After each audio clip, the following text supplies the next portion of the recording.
नमस्कार, आप सभी का बहुत बहुत स्वागत करती हूँ आपके पसंदीदा प्रोग्राम वास्तु पे बात डॉक्टर सुमित्रा के साथ में। मैं हूँ आपकी होस्ट एंड दोस्त रश्मि मेनन। दर्शकों, आज का ये कार्यक्रम बहुत ज्यादा इंटरेस्टिंग होने वाला है क्योंकि जितने भी सवाल हम यहाँ पर लेने वाले हैं मैम से, वह सभी सवाल कहीं ना कहीं किसी ना किसी की जिंदगी से जरूर जुड़े हुए होंगे। तो आप इस कार्यक्रम के साथ जुड़े रहें क्योंकि आज भी आपके मार्गदर्शन के लिए, आपको ठीक वास्तु समझाने के लिए और आपकी परेशानियों को दूर करने के लिए हमारे साथ यहाँ उपस्थित हैं जानी मानी विश्वविख्यात डॉक्टर सुमित्रा जी। बहुत बहुत स्वागत है आपका मैम। नमस्कार दर्शकों, मैं आपको बता दूं कि डॉक्टर सुमित्रा जी वास्तु एक्सपर्ट हैं, इसके साथ साथ ही नकली आंख बनाने की भी एक्सपर्ट हैं। सबसे खास बात यह है कि जो भी पेशेंट इनके पास आते हैं उनके मेडिकल ट्रीटमेंट के साथ साथ उनका वास्तु करेक्शन भी करती हैं। डॉक्टर सुमित्रा जी विश्वविख्यात वास्तुशास्त्री पंडित सतीश शर्मा जी द्वारा स्थापित इंटरनेशनल वास्तु एकेडमी की तरफ से सिटी प्रेसिडेंट ऑफ कोलकाता है। हर बार कुछ ना कुछ इंटरेस्टिंग यहाँ पर होता है, इसीलिए हमारे दर्शक लगातार संपर्क करते रहते हैं, अपने अपने सवाल भेजते रहते हैं, अपनी जिज्ञासाओं को दूर करने का प्रयास करते रहते हैं। एक सवाल जो कि बहुत ज्यादा लोगों के मन में जरूर होगा, बहुत सारे लोग हैं जो अपने सवाल नहीं भेज पाते हैं, थोड़ा सा घबरा जाते हैं। बहुत सारे लोग यही चाहते हैं कि उनका नाम ही स्क्रीन पर नहीं आए, इसलिए वो सवाल भेजते हैं, लेकिन नाम को गुप्त रखने के लिए हमसे एक बार रिक्वेस्ट कर लेते हैं। तो उन्हीं के तर्ज पर मैं आपसे एक सवाल पूछना चाहूंगी।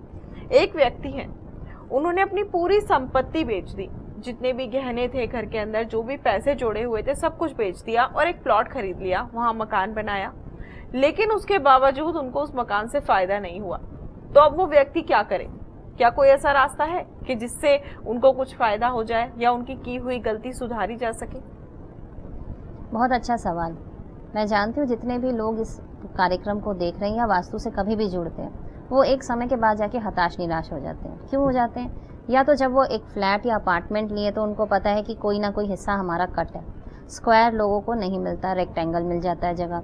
कुछ कट होते हैं और एक घर में कम से कम 2 टॉयलेट होता है, एक कोई मास्टर बेडरूम के साथ अटैच होता है, एक हॉल में होता है, एक जगह किचन होती है, एक जगह पूजा होता है। ये सारा चीज़ उनके जो आर्किटेक्ट होते हैं वो डिसाइड करके बनाते हैं, है ना।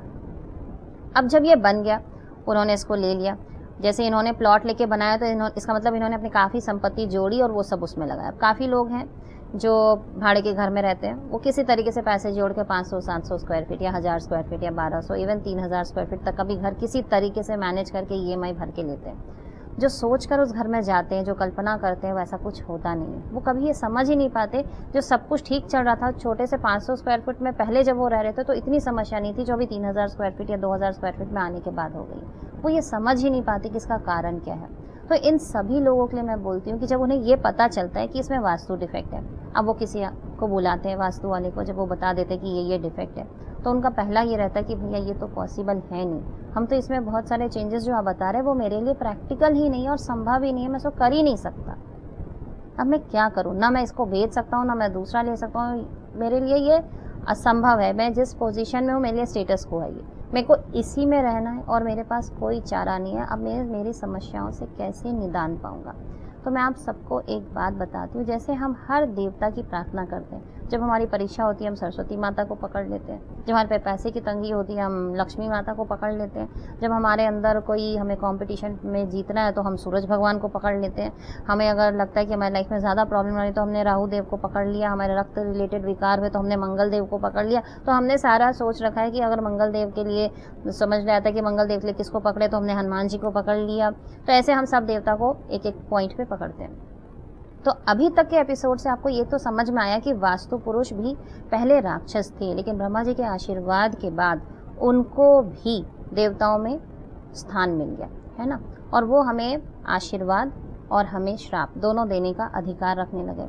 इसीलिए तो जब हम यज्ञ करते हैं, पूजा करते हैं, यहाँ तक कि जब हम शादी भी करते हैं तो भी वास्तु पुरुष की एक आहुति होती है उसमें, या फिर जब हम कोई घर निर्माण करते हैं, गृह प्रवेश करते हैं, उसमें भी वास्तु पुरुष की आहुति होती है जो उनको मिलता है। तो इससे हमको एक चीज़ समझ में आया कि वास्तु पुरुष भी हमें कुछ रिजल्ट दे सकते हैं। मैं आप सबके लिए एक बहुत सरल सा उपाय बताती हूँ। रोज़ सुबह जब हम उठते हैं ना, तो हम क्या करते हैं? धरती को प्रणाम करते हैं। पहला काम करते हैं ना, धरती को प्रणाम करते हैं, उनसे माफ़ी मांगते हैं कि हमारे से जो भी गलतियाँ हुई है उसको माफ़ कर दे।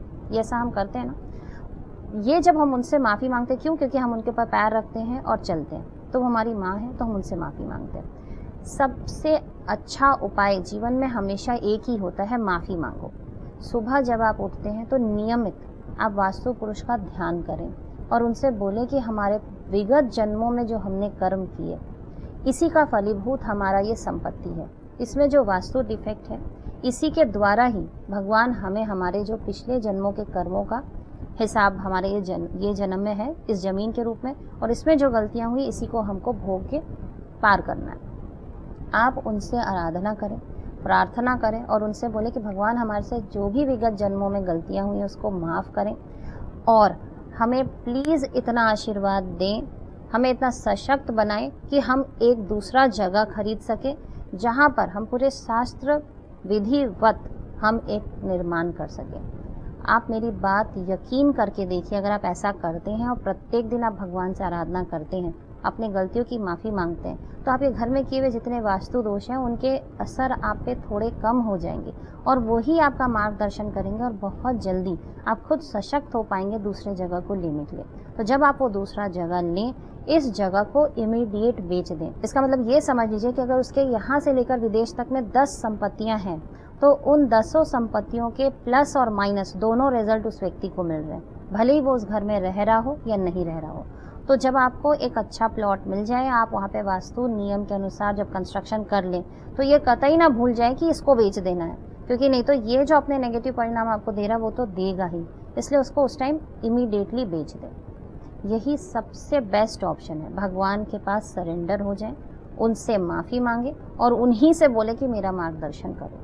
बिल्कुल मैम, आपने ठीक कहा। जितना मैं अभी तक समझ पाई हूँ तो मुझे ऐसा लगता है कि एक व्यक्ति ने यदि अपने नाम से 2 या 3 जगह खरीदी हुई है और वहाँ पर निर्माण करवाया है और 2 जगह का उन्होंने जो निर्माण करवाया है वो वास्तु के अनुसार करवाया है, लेकिन तीसरी जगह का जो निर्माण करवाया है वो वास्तु के अनुसार नहीं करवाया है, तो वो 2 जगह जहाँ वास्तु के अनुसार निर्माण हुआ है वहाँ से उनको फायदा होगा, लेकिन वहीं तीसरी जगह से उनको नुकसान भी हो सकता है क्योंकि वह जगह तीनों उन्हीं के नाम से है। बिल्कुल ऐसा ही कहना चाहती हैं आप? जी जी, बिल्कुल ठीक कहा आपने मैम। और भी जानकारियां आपसे जरूर प्राप्त करेंगे, हमारे दर्शकों तक जरूर पहुंचाएंगे। फिलहाल समय आ चला एक ब्रेक का। ब्रेक के बाद हम इस चर्चा को ऐसे ही जारी रखेंगे। दर्शकों कहीं नहीं जाएगा क्योंकि ब्रेक के बाद और भी कुछ इंटरेस्टिंग आपके लिए बाकी है। बहुत सारी आपकी जिज्ञासाएं जरूर दूर की जाएंगी, लेकिन फिलहाल वक्त आ चला एक ब्रेक का। मिलते हैं इस ब्रेक के बाद। क्या आपकी फैक्ट्री नहीं चल रही है या फिर व्यापार में हो रहा है निरंतर घाटा? आप कर्ज में डूबते जा रहे हैं या किसी बीमारी से हैं परेशान? क्या आप संतान सुख से हैं दूर या फिर दाम्पत्य जीवन में है परेशानी का अंबार? तो बिल्कुल भी ना हो निराश, मिलिए डॉक्टर सुमित्रा जी से। तो अभी संपर्क करें इन नंबरों पर। नंबर है 6291681445, 6290217943। अगर आप डॉक्टर सुमित्रा जी से सोशल मीडिया जैसे यूट्यूब, फेसबुक, इंस्टाग्राम और ट्विटर से जुड़ना चाहते हैं तो अभी सब्सक्राइब और फॉलो करें @वास्तु सुमित्रा। वास्तु द्वारा अपनी समस्याओं का समाधान करवाएं। अपॉइंटमेंट के लिए ईमेल या व्हाट्सएप करें। ईमेल है info@internationalvastuacademy.com। व्हाट्सएप नंबर है 6291681445, 6290217943। ब्रेक के बाद एक बार फिर से आप सभी का बहुत बहुत स्वागत है आपके पसंदीदा और हमारे खास कार्यक्रम वास्तु पे बात डॉक्टर सुमित्रा के साथ में। दर्शकों, ब्रेक पर जाने से पहले बहुत सारी जानकारियां आपने प्राप्त की और अब इस चर्चा को आगे बढ़ाते हैं और आपकी जिज्ञासाओं को दूर करते हैं। इसके साथ ही कार्यक्रम के साथ बने रहिए क्योंकि कार्यक्रम के अंत में आपके लिए एक टिप है जिसको जानने के बाद आपका जीवन आसान हो सकता है। यदि आप भी मैम से बात करना चाहते हैं, व्यक्तिगत रूप से मिलना चाहते हैं तो नंबर्स आपकी टीवी स्क्रीन पर हैं। इसके साथ ही आप अपने घर का निरीक्षण करवाना चाहते हैं, वास्तु को जानना चाहते हैं घर के, तो उसके लिए आप अपने अपने मैप भेज सकते हैं। मेल आईडी आपकी टीवी स्क्रीन पर है। मैप ऑटोकैड होने चाहिए, हाथ से बने हुए नहीं होने चाहिए। और जो भी लोग वास्तु सीखना चाहते हैं, वास्तु एक्सपर्ट बनना चाहते हैं, वह भी मैम से संपर्क कर सकते हैं और यूट्यूब पर जाकर अपने घर का वास्तु कैसे चेक करें, डिग्रीज को कैसे चेक करें, ये जान सकते हैं। सोशल मीडिया की सारी डिटेल्स आपकी टीवी स्क्रीन पर है। फेसबुक और यूट्यूब पर वास्तु पे बात डॉक्टर सुमित्रा के साथ पेज है, अभी जाकर फॉलो कर लीजिए, सारी डिटेल्स आपकी टीवी स्क्रीन पर है। तो मैम ब्रेक पर जाने से पहले बहुत इंटरेस्टिंग बातें हमने की, बहुत अच्छी अच्छी बातें आपने हमारे दर्शकों को बताई और ये बताया कि वास्तु बहुत बहुत बहुत ज़्यादा महत्वपूर्ण है। अब एक सवाल मेरे मन में आया, जैसे कि आपने ब्रेक पर जाने से पहले कहा था कि व्यक्ति अपनी समस्याओं के अनुसार एक एक देव को पकड़ लेता है। मान प्रतिष्ठा चाहिए तो सूर्य को पकड़ लेता है, धन धान्य चाहिए तो शुक्रवार के दिन माता लक्ष्मी को प्रसन्न करने लग जाता है। तो अलग अलग तरीके से देवों को मानने लगता है, उनकी पूजा करने लगता है। इसी के साथ ही जब व्यक्ति पूजा पाठ हवन अनुष्ठान करता है तो कुछ उपाय भी करने लगता है, जिसमें बहुत सारे लोग होते हैं। बहुत से लोगों ने तो रूटीन बना लिया होता है कि जाते हैं और जाकर कबूतरों के लिए, पक्षियों के लिए बाजरा डालकर आ जाते हैं या अनाज डालकर आ जाते हैं, उससे उनको लाभ होता है। लेकिन जब वही कबूतर घर की छत पर या आंगन में आकर बैठ जाए या बालकनी में आकर बैठ जाए तो वही ये कहा जाता है कि वह नेगेटिविटी छोड़कर जाता है या नेगेटिविटी लाता है। क्या ये बात सत्य है? यदि हाँ तो किस प्रकार से? सम्रांगन सूत्रधार में कहा गया, ऐसा मेरा कहना नहीं है, वो विद्वान लोग थे, उन्होंने सम्रांगन सूत्रधार में एक बात कहा गया है कि कबूतर हमेशा मृत्यु और विनाश का कारक होता है। मतलब ये हमें मृत्यु और विनाश की तरफ आगे लेकर जाता है। बहुत सारे कबूतर आप देखेंगे अलग अलग जाति प्रजाति है, कोई सफ़ेद कलर का होता है, किसी के ग्रीन कलर या ब्लू कलर का कंठ होता है, कोई बहुत सारे शेड में होते हैं कबूतर। आपको जानकर ताज्जुब होगा, हर कबूतर अपने हिसाब से हमें अलग अलग नेगेटिव रिजल्ट देता है, वो हमें पॉजिटिव रिजल्ट नहीं देता है। कोई हमारा धन नष्ट करता है, कोई हमारे संतान को नष्ट करता है, कुछ हमें पूरा विनाश की तरफ ले जाता है। मैं जब बहुत छोटी थी, मेरे घर के दोनों तरफ एक एक मंदिर है। एक मंदिर बहुत संपन्न है और दूसरा मंदिर जो है वो बहुत अच्छा था, लेकिन जब हम छोटे थे तो हमने देखा कि वहाँ बहुत कबूतर आते थे, लोग आकर वहाँ पे दाना देते थे। आज इनके सवाल से मैंने उसको रिलेट कर पाया तो मुझे याद है कि जब वहाँ पे बहुत कबूतर आते थे, धीरे धीरे धीरे धीरे करके वो मंदिर एकदम ख़त्म की तरफ बढ़ गया था। अभी लास्ट 2-4 सालों में मैंने देखा कि वहाँ पे अब और कोई कबूतर नहीं है। ऐसा करने के बाद मैंने देखा धीरे धीरे धीरे वो मंदिर का अब उत्थान हो रहा है। तो मैं सही में इनकी बात से रिलेट भी कर पाती हूँ और सम्रांगन सूत्रधार से भी रिलेट कर पाती हूँ कि आपको कबूतर को कभी भी दाना नहीं देना चाहिए। मैं माफ़ी चाहती हूँ, सब पक्षी को दाना देना चाहिए और सभी भोजन आहार पे निर्भर होते हैं और बहुत से ऐसे कबूतर होते हैं जिनको आप शायद दाना देते होंगे, सुबह आपके उठने से पहले वो आकर आवाज़ देना चालू कर देते हैं कि अब हमारा टाइम हो गया है नाश्ते का, अब आप आओ और हमें दाना दो। पर आपको इस अभ्यास को बिल्कुल छोड़ देना पड़ेगा। आप कबूतर को दाना अपने छत पर बिल्कुल भी गलती से भी ना दें, वरना आपके घर का पूरा विनाश हो जाएगा। बिल्कुल मैम, ठीक कहा आपने। जैसे कि आपने बताया कि कबूतर को दाना नहीं देना चाहिए, तो इसका क्या कोई उपाय है कि अगर किसी के घर पर आकर कबूतर बैठते हैं, नेगेटिविटी देते हैं, तो क्या करना चाहिए ऐसे व्यक्ति को? रेशमी जी, ये क्वेश्चन पूछ के आपने बहुत अच्छा किया, वरना ये बहुत इंपॉर्टेंट बात छूट जाती। अब कबूतर आपके छत पे आ ही रहा है, आपने दाना देना भी बंद कर दिया, लेकिन वो तो आ ही रहा है, रोज़ वो आवाज़ें दे रहा है। अब आप उसको वहाँ से आने से कैसे रोकेंगे? आपको जानकर ताज्जुब होगा, इससे रिलेटेड भी हमारे ग्रंथों में लिखा गया है। ऐसे पूजा अनुष्ठान होते हैं जिससे कि कबूतर फिर आपके यहाँ आना बंद कर दे। तो अगर किसी के यहाँ ऐसा है कि कबूतर आते हैं तो धार्मिक कुछ अनुष्ठान हैं जो किए जाते हैं ताकि उनका घर या उनकी संपत्ति से कबूतर हमेशा के लिए चले जाए। तो ये करना बहुत ज़्यादा ज़रूरी है। बिल्कुल ठीक कहा आपने मैम। अब फिलहाल वक्त आ चला है केस स्टडी का। तो ये जो मैप है ये मिस्टर प्रकांत का है जो दिल्ली से है जी। उनका कहना है कि उनको मिर्गी है, साथ साथ ही मान सम्मान में हानि हो रही है। तो अपने घर का मैप भेजा है और आपसे ये जानना चाहते हैं कि क्या वास्तु के कारण ही उनके साथ ऐसा हो रहा है। देखिए, अगर इस नक्शे को हम अच्छे से देखें तो जिन्होंने भी ये संपत्ति ली है उन्होंने स्क्वायर तो नहीं ले पाए, तो उन्होंने रेक्टेंगल लिया है। अब वो बड़ा खुश होंगे कि हमारा नॉर्थ का बहुत बढ़िया एंट्री हमको मिल गया है, अब हम बहुत खुश रहने चाहिए। पर ऐसा हुआ नहीं होगा इनके साथ। ये जैसे जन्म पत्रिका देख के भी हम बता सकते हैं कि ये व्यक्ति के जीवन में एक्चुअली में क्या चल रहा है, वैसे ही हम नक्शा देख के भी उनके जीवन के बारे में बहुत सारी चीज़ें बता सकते हैं।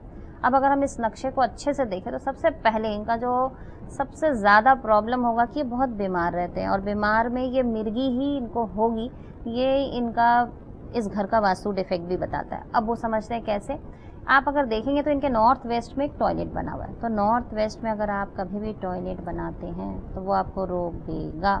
दूसरा, वो आपको सबसे ज़्यादा महत्वपूर्ण क्या देगा, मिर्गी की समस्या यही टॉयलेट आपको देगा। इसके अलावा वात से रिलेटेड जो भी डिसऑर्डर्स हैं वो भी ये टॉयलेट आपको देगा। उन्माद, ये भी आपको यही टॉयलेट देगा। हम बार बार एक बात बोलते हैं कि संपत्ति के एक्सट्रीम कोने पे कुछ न बनाएं। इन्होंने देखे कोने पे बना दिया, ये भी इनको गलत प्रॉब्लम दे रहा है। एक और आपने इनकी क्या समस्या बताई थी? मान सम्मान में हानि हो रही है लगातार। उसका कारण है, देखिए वास्तु पुरुष के सिर के यहाँ हमने लिफ्ट बना दिया तो इनका दिमाग भी खराब रहेगा। ये कुछ ऐसी बातें लोगों से बोल देते हैं, आप खुद ही समझ सकते हैं कि हमारा किसी से संबंध खराब या हमारे को मान सम्मान कब नहीं मिलेगा। जब हम कुछ ऐसी बात बोल देंगे जो अप्रिय हो किसी को, तब हमारा मान सम्मान खराब होता है। अब यहाँ नॉर्थ ईस्ट में जाकर उन्होंने यहाँ पर देखिए एक लिफ्ट बना दी और इधर हमको सीढ़ी भी दिखाई दे रहा है। तो ये बनाने से क्या हुआ कि इस जो मैंने पहले ही बताया था कि इसकी जो फुटिंग होती है नीचे, ऊपर से तो आपको दिख रहा है जगह बहुत कम चौड़ा है, लेकिन नीचे वो जगह बहुत चौड़ी है, तो मर्म स्थान को अफेक्ट करता है। प्रॉब्लम क्या आएगी कि ये बात ऐसी करेंगे ना कि लोग इनसे उखड़ जाएंगे और इनका मान सम्मान खराब होगा। इसके अलावा क्या, अब साउथ ईस्ट में इन्होंने बेड बना दिया। अब ये तो रेशमी जी ही आपको बता देंगे साउथ ईस्ट में अगर आप बेड लगा देंगे तो क्या होगा, वो बता देंगे कि उन्हें गुस्सा आएगा और वो कुछ ऐसी बात बोलेंगे कि सब डिस्टर्ब। और एक इन्होंने काम किया, देखिए ब्रह्म स्थान में यहाँ एक दीवार गई है। ब्रह्म स्थान को अगर हम कभी भी डिस्टर्ब करते हैं तो हमारे अस्तित्व पे संकट आता है। अस्तित्व पे संकट का मतलब, हम जो अपने आप को वैलिडेट करना चाहते हैं उसकी वैलिडिटी हमें लोग नहीं देंगे, हमारे अस्तित्व को गिनती में नहीं लेंगे। तो अब देखिए ब्रह्म स्थान को जैसे ही हमने अफेक्ट किया, आज जीवन इनको ये समस्या रहेगी कि इनके अस्तित्व पे हमेशा क्वेश्चन मार्क बना हुआ रहेगा। तो हमें सबसे पहले तो ये ब्रह्म स्थान को ठीक करना ज़रूरी है। एकदम देखिए दिशा मध्य में टॉयलेट बना दिया इन्होंने, तो कुछ ऐसी चीज़ें इन्होंने कर दी हैं जो इनको ये समस्या दे रहा है। तो अब इसका निवारण क्या हो सकता है, इनको क्या करना चाहिए? इनको प्रॉपर करेक्शन की ज़रूरत है, बट इसमें स्कोप कम ही है समझ लीजिए। और एक चीज़ जो इमीडिएट वो कर सकते हैं, जो साउथ ईस्ट में सो रहे हैं एटलीस्ट यहाँ सोना बंद कर दें, आप वेस्ट या साउथ वेस्ट में आ जाएं। यही इमीडिएट इनके पास यही एक ऑप्शन बचा हुआ है। तो मैम आपने बहुत अच्छे तरीके से प्रकांत जी के घर का मैप रीड किया और उनको बता दिया कि कैसे उनकी प्रॉब्लम का सॉल्यूशन हो सकता है। फिलहाल वक्त आ चला है आपकी टिप का, जिसका बेसब्री से हमारे दर्शक हर दिन इंतजार करते हैं। तो अब कार्यक्रम को विराम देने से पहले आपकी एक टिप हो जाए। मैंने शुरुआत में आपको एक चीज़ बताई थी कि हमें वास्तु पुरुष की आराधना करनी चाहिए अगर हमें कोई समस्या है तो।